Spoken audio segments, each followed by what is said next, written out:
पुण्यात गुन्हेगारी विश्वातल्या एका महत्त्वाच्या बातमीकडे सैफ अली खानवरील हल्ल्या प्रकरणाची बातमी आहे। सैफ अली खान हल्ला प्रकरणात अटक करण्यात आलेला बांगलादेशी नागरिक मोहम्मद शरीफुल शहजादा हा बांगलादेशातला एक कुस्तीपटू आहे। मोहम्मद शरीफुलनं स्थानिक पातळीवरती काही कुस्ती स्पर्धांमध्ये भाग घेतला होता आणि याच कारणामुळे आरोपीचं शरीर आणि शरीरयष्टी ही घट्ट होती।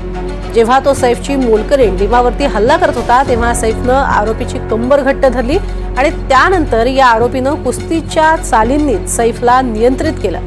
आधी त्यानं त्याच्या मानेवर मागच्या बाजूला वार केला आणि त्यानंतर त्याच्या पाठीवरती चाकूनं वार करायला सुरुवात केली आणि त्यातच त्याचा चाकूचा काही भाग तुटला। सैफवरती हल्ला करणारा आरोपी हा कुस्तीपटू आहे। बांगलादेशात आरोपीनं स्थानिक पातळीवरती कुस्तीही खेळली आहे आणि त्यामुळेच आरोपीकडनं हे वार करण्यात आले।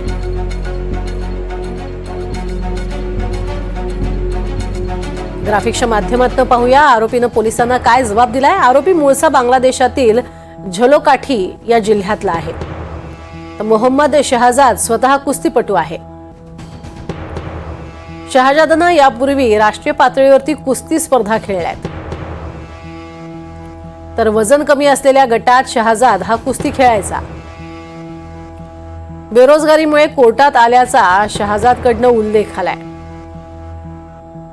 ते शारीरिकदृष्ट्या लवचिक आणि चपळ असल्यानं सैफसोबत सामना करणं सोपं झाल्याचा दावाही केलाय। पोलिसांना जबाब देत असताना या काही बाबी नमूद करण्यात आल्या।